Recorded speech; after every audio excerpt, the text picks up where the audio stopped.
तो मैंने एक ट्रेन को एक ही दिन में 2 स्टेशन से मिस करा, तो ये मेरा टैलेंट है।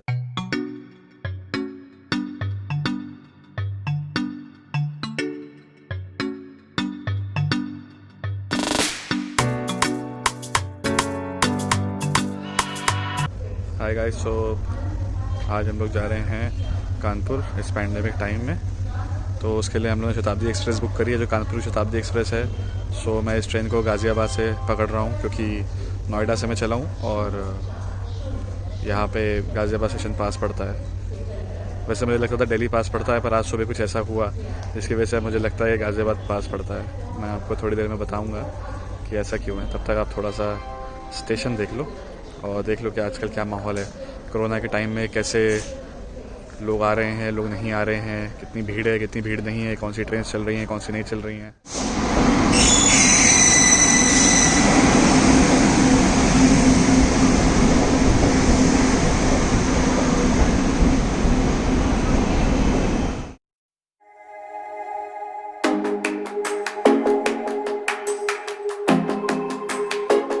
बाकी अब कानपुर पहुंचने का पूरा प्रयास है। वैसे पहुंच तो जाएंगे, अब ऑब्वियसली मैं टाइम पे आ गया हूँ। अभी 3:40 हुआ है और 4:40 की ट्रेन है, 4:20 की ट्रेन है, सॉरी 4:22 4:22 पे ट्रेन आएगी गाज़ियाबाद जंक्शन और 4:24 पे प्रस्थान भी कर जाएगी। तो बस बाकी मैं बताता हूँ। मुझे कुछ बताना है बहुत बढ़िया सा, शायद आप लोगों ने वीडियो के टाइटल में देखा भी होगा, मैं वो बताऊँगा। मुझे पता है वेट कर रहे हैं। ट्रेन आने से पहले ही मैं आप लोग को बताता हूँ क्या हुआ था। मेरी सुबह वाली शताब्दी थी, जो लखनऊ स्वर्ण शताब्दी है, जो 6:10 पे न्यू दिल्ली से चलती है। तो मैं सुबह तकरीबन 5:20 पे निकलने की कोशिश कर रहा था, बट मेरी कैब एक कैंसिल हो गई। मैं लेट हो गया नीचे जाने में कैब तक, तो उसने कैंसिल कर दी। सेकंड मैंने कैब बुक करी, तो उसने सेकंड वाले कैब वाले ने क्या करा कि कॉल उठा के बोला हाँ मैं आ रहा हूँ। और उसके बाद मैंने वेट करा। मैं कैब ऐप में देख रहा था, ऊबर ऐप में, वो आगे बढ़ ही नहीं रहा था, वो अपनी जगह पर ही खड़ा हुआ था। उसके बाद मैंने उसको कॉल किया, उसे कॉल नहीं पिक करा। लगातार 2 कॉल करे मैंने, 3 कॉल करे, कोई पिक नहीं कर रहा, ना उसकी गाड़ी आगे बढ़ रही। तो मैं समझ ये लगता है ये भाई कैब एक्सेप्ट करके, रिक्वेस्ट एक्सेप्ट करके सो गया है। पक्का मुझे पता है वो सो गया था, उसकी आवाज़ से भी लग रहा था मेरे शुरू में कि नींद में है। तो फिर मैंने तीसरी कैब बुक करी और मेरे पास 40 मिनट थे। ऑल्दो सुबह का टाइम था, खाली रहती है रोड, बढ़िया एकदम मक्खन। लेकिन वही है, जो मेरा कैब वाला आया, उन भाई को 60 पे चलाने का इंस्ट्रक्शन था डॉक्टर की तरफ से। लिटरली प्लेन उड़ जाए ऐसी सड़कों पे भी उसने 60 के ऊपर नहीं दौड़ाई गाड़ी। तो पहुँचते पहुँचते हम लोगों ने 2 मिनट से दिल्ली में ट्रेन मिस कर दी। उसके बाद क्या हुआ कि वहाँ पे एक कैब वाला था, जो लोकल टैक्सी वाले होते हैं, जो भैया आ जाओ पहाड़गंज वो वाले, बोला कि गाज़ियाबाद से मुझे ट्रेन अगर पकड़वा सको तो चलो। तो उसने बोला आपको कोई भी गाज़ियाबाद नहीं पहुँचा सकता शताब्दी से पहले, लेकिन मैं कोशिश करूँगा।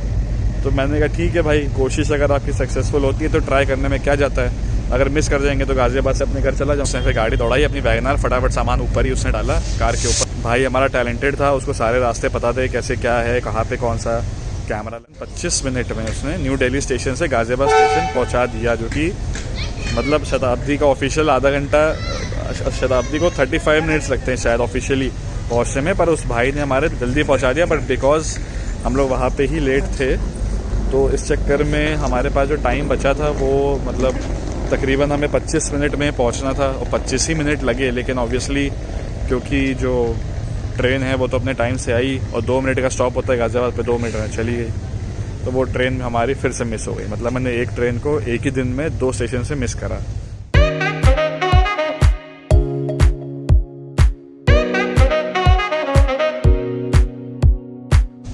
कानपुर का प्रेम इतना है, ऐसे मिस नहीं कर सकता मैं। तो फिर तो मैंने कहा कि शाम वाली शताब्दी जो अपनी कानपुर वाली शताब्दी है, तो मैंने कहा इसी को पकड़ते हैं। तो अब मैं ट्रेन का वेट करते हैं, थोड़ा बहुत दिखाता हूँ टाइम लैप्स वगैरह आपको स्टेशन का, और फिर ट्रेन आती है, फिर ट्रेन दिखाते हैं बढ़िया, फिर कानपुर पहुँचते हैं। आप लोग को भी ये कानपुर शताब्दी लिख कर जब आता है बोर्ड पे, एक अलग सा ही अच्छा एहसास आता होगा। यार टोमेटो वाला दे दो, ये वाला, ये रेड वाला 2 दे दो, और बिस्किट दे दो, हाइड एंड सीक बिस्किट दे दो।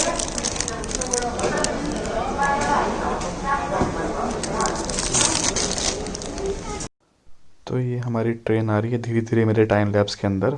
लेकिन इस ट्रेन को देखते जैसे 90 लोगों ने रफ्तार पकड़ी ना, तो मैंने भी तुरंत वही रफ्तार पकड़ के अंदर अपनी कुर्सी पकड़ी और सैनिटाइज़र पेल के बैठ गए।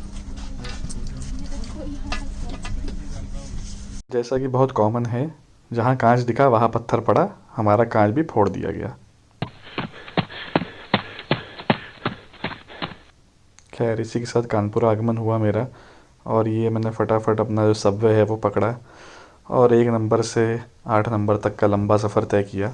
और देखता हूँ हमेशा पानी बहुत पड़ा रहता है यहाँ पे, ये पानी आता कहाँ से कभी समझ नहीं आया, पर 1 नंबर से लेकर 4 नंबर तक पानी बहुत रहता है। और भाई यहाँ पे देखो मेरी रफ्तार थोड़ी धीरे हुई है, क्योंकि सामने जो टेबल है, ये बचपन से इस टेबल से डर लगता था, यहाँ बैठता था टीटी। और अगर आपके पास टिकट कायदे का नहीं है तो भैया तब तो आप फंस गए। लेकिन आज की डेट में यहाँ पे सैनिटाइज़र पकड़े बेचारे हमारे हेल्थ वर्कर बैठे रहते हैं, तो थोड़ा टाइम के साथ सब चीज़ बदल गई है। ये एरिया नहीं बदला, लेकिन साफ सफाई तो काफ़ी हो गई है। लेकिन जो अपना वेंडर्स बैठे रहते थे साइड में, छोटे मोटा अपना ताला चाबी, चेन बेचने वाले, दतून बेचने वाले, और उसके अलावा जो खिलौने बेचते थे और थोड़ा बहुत अपना बीड़ी वगैरह, ये सब वाले दुकानें सब गायब थी। तो इस तरह से थोड़ा सा भीड़ हो के भी एक अलग तरह का सन्नाटा महसूस हो रहा था। अब आ गए अपना घंटा घर साइड में, सोचा बुक करें ओला, और देखा है अपना तिरंगा। अब मैं वापस जाऊंगा अपने दोस्त के घर पे, सासरे के पास ही चले जाते हैं, ठीक है। फिर आगे से आप लोग को और चीज़ें दिखाते रहेंगे। तो थैंक यू फॉर जॉइनिंग इस जर्नी में। आगे और भी व्लॉग्स लाते रहेंगे, ऐसी छोटी छोटी ट्रिप्स दिखाएंगे, थोड़े बहुत खाने पीने की जगह दिखाएंगे। बाय।